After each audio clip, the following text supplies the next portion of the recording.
joking over there, each of us has, hey Jason.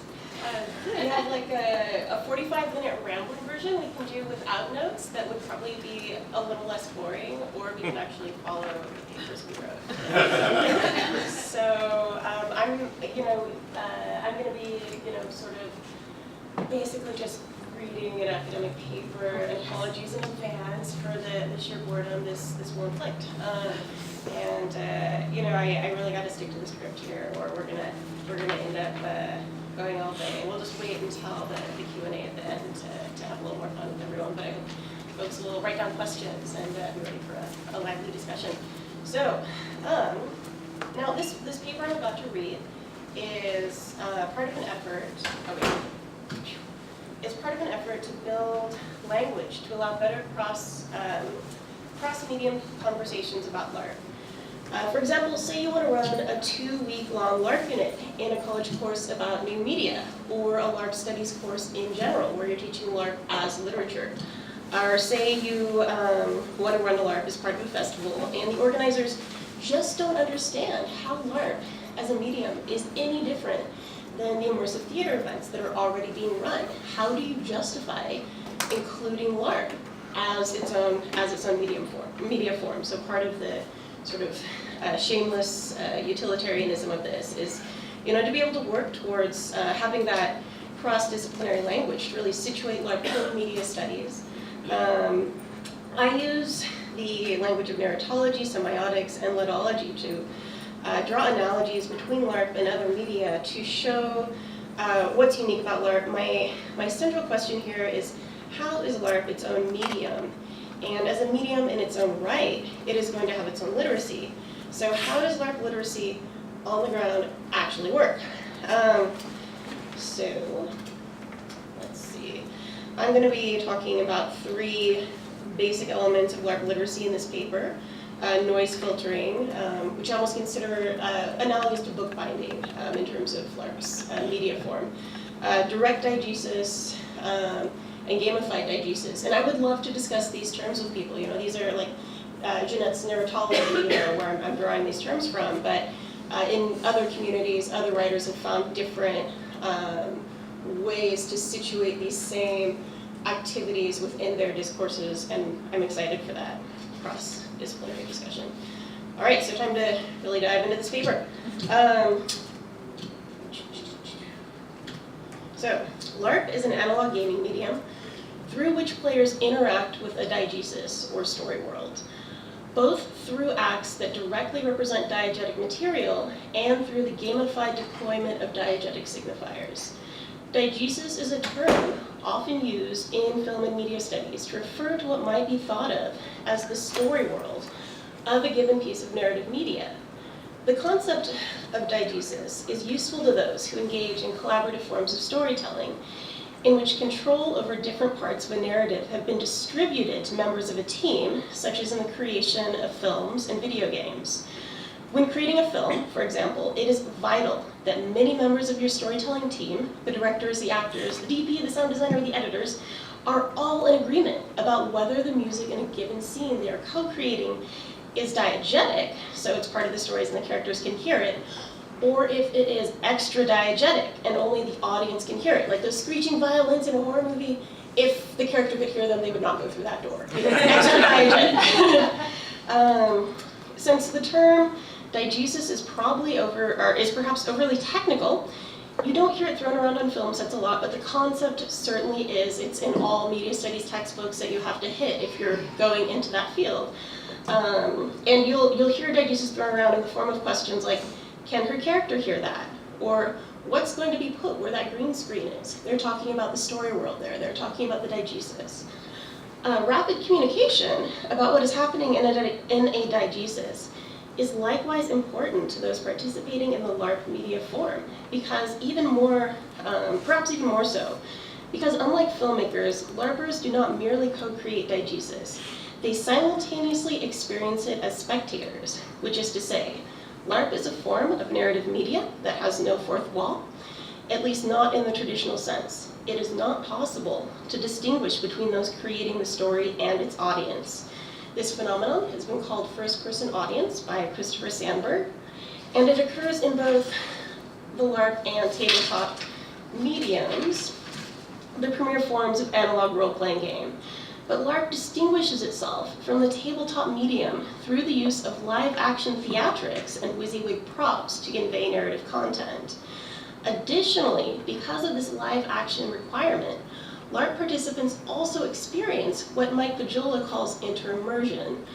As described by Jaakko Stenros, interimmersion is the positive feedback loop of inhabiting the game world and the character. This interimmersive feedback loop creates the sense of being inside the very narrative diegesis you are co-creating and audiencing. So yeah, fourth wall is down. That is our medium. To play this trifecta role as a narrative's co-creator, spectator, and diegetic inhabitant, a LARP participant must be LARP literate, which is to say, a LARP participant must be able to rapidly extract meaning from the signifiers through which the diegesis of the LARP, the signified, is conveyed. To the person who does not know how to read the diegetic signifiers of a given LARP, many parts of this activity will appear to them as a cacophony of nonsensical human behaviors. There is LARP literacy, and there's also LARP illiteracy. That is a thing. And many of us may remember moments of gaining LARP literacy as adults, which is very fun to talk about. So this is why attempts to film LARP-generated narrative for a non-LARP literate audience have been largely unsuccessful. Also, attempts to use actual LARP gameplay as media content for a non-participating audience, I argue, undermines the architecture of LARP. Some LARP makers, for example, have created experimental media pieces that are structured a lot like LARP, but in which the game's narrative content is rendered viewable to non-participating spectators. While these media pieces deserve to be looked at and celebrated in their own right, I do not believe they should be called LARP.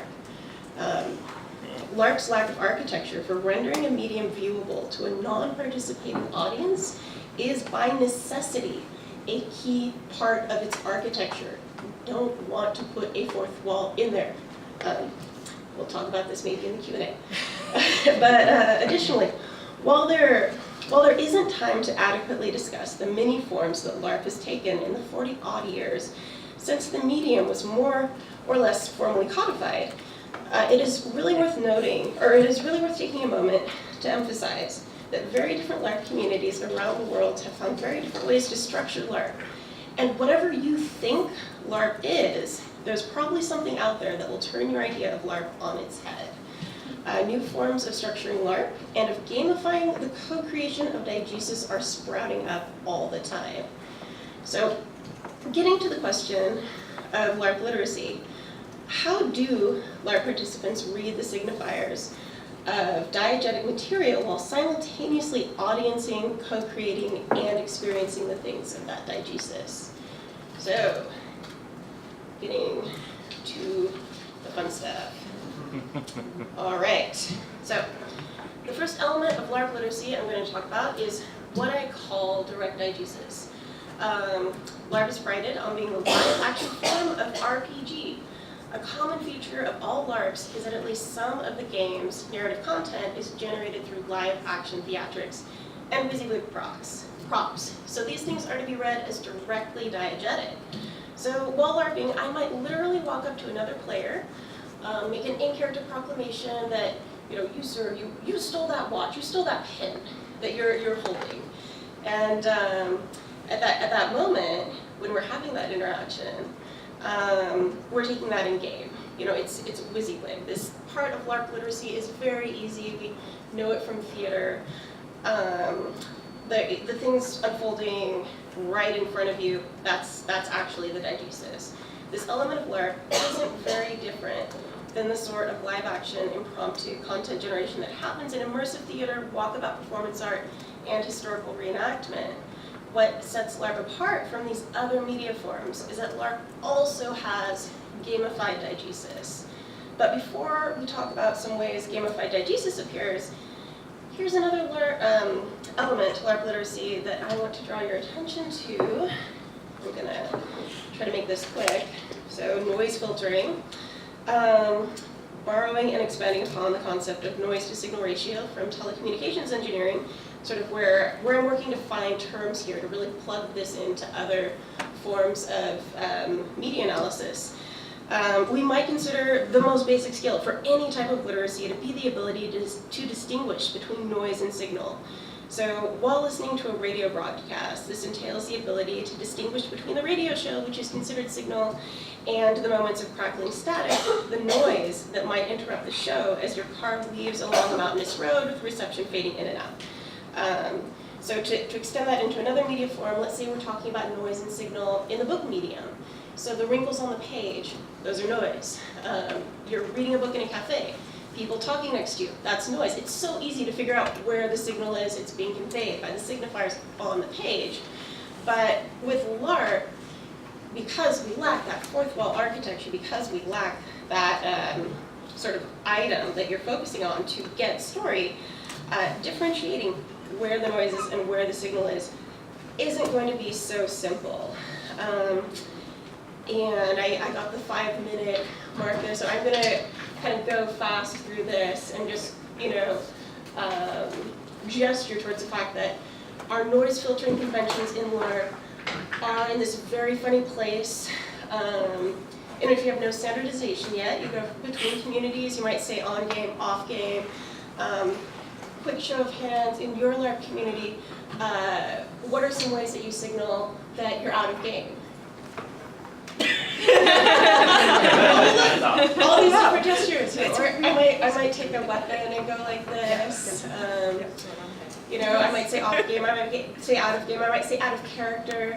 And depending on the community you're in, you might actually have people get a little angry if you use the wrong gesture, which is very fascinating, a very fascinating element to Larp culture. But you look at the development of the early book, and you find, oh look, book bindings, they opened in the middle sometimes. You had these codexes, you had weird folds and scrolls, and when the book medium was really finding its feet, everyone redesigned the book in a bespoke way with every book they made. And Larp as a medium is in this really exciting place where noise filtering, it happens in every Larp, but we haven't yet standardized it. And let me see, so the fact that noise filtering conventions have emerged independently all over the globe that are analogous within every Larp community shows the significance noise filtering plays in our medium. The noise filtering conventions in Larp are like the opposite of a fourth wall. Rather than looking at a screen or page or wall separating you from the diegesis, what you're looking at when you see a noise filtering convention, when you see this, is a type of edge, but you're looking at the edge of the diegesis from within. So, diegesis. I'm going to go very fast through this. So, let's see. So, every Larp maker is likely to use a combination of gamification tactics to render parts of their diegesis playable. In the paper, I work to really delineate what's going on from an narratological perspective in each of these types of gamified diegesis. And my caveat is that, it shouldn't be treated as a standardization. So, extradiegetic statement exchange, or EAS,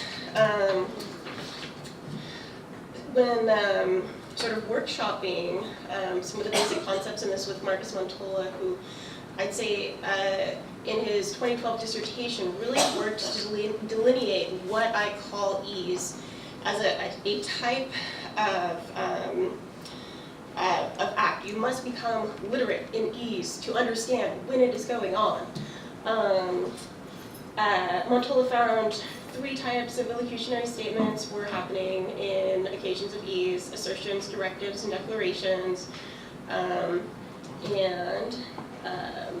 I guess I have an example of EAS happening right here, and I'm getting the, I'm just gonna have to go through my slides and then cut to the chase.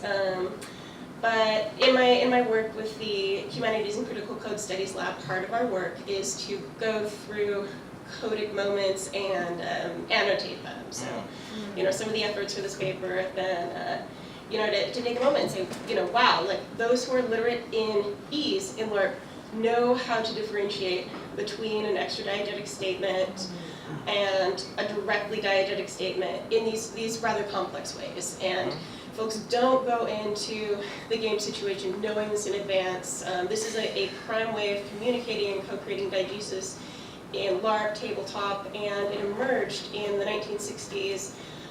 Text-based games is where you really start seeing it coming together in the form that we use it today. Extradiegetic Things. So these are some of the most controversial ways that Larp diegesis is co-created. But let me see. So am I going to have time to make any of the points I want? So intradiegetic things include designated behaviors, speech acts, and objects that have a predetermined diegetic effect other than how they appear, which means folks have to memorize them and workshop them ahead of time. So if you have a game that has 200 intradiegetic objects, you're going to drive your player base a little crazy, but we do that all the time in Larp, so. Let's see. So they may alter logistical values that pertain to a character's ability to move through and exercise autonomy within the game, or they might not. In video game culture, intradiegetic things always do that, but video games are a very different medium. We have Arzamandi in Nordic Larp culture, an interdiegetic way of representing sexual relations between characters in which you're touching each other's arms, hands, and neck while describing like intimate physical relations between your characters. And that is an example of an intradiegetic thing that doesn't link to diegetic code. I talked about this 2 years ago. By exposing students to these different types of diegetic gamification and encouraging them to reflect, we will deepen their game literacy. A high level of game literacy, I argue, is a vital feature of an educated populace and a well-functioning democracy. For Larp makers, understanding Larp literacy will aid them in selecting or inventing the techniques to gamify the co-creation of diegesis for their projects. Larp, we shouldn't standardize modes of gamifying diegesis, maybe noise filtering, but not the gamifying of diegesis yet. Larp is only 50 years old. We have new modes of this always emerging. So that's my caveat to this talk, and to the forthcoming paper. Don't use this as a guideline where it's like, this is how you do Larp. It's like, no, these are how people have done Larp. Let's keep building these tactics. So I'm excited to work to apply this language to real-world decision-making processes, which I treat as a form of future-oriented media in which speculative nonfiction is created about what we'll do next. So Larp is an excellent sort of launching point to talk about political economy, which is what I'm going to be working on with my PhD. And if you would like to talk to me, take a photo of that, that's my email address. See you guys at the conference.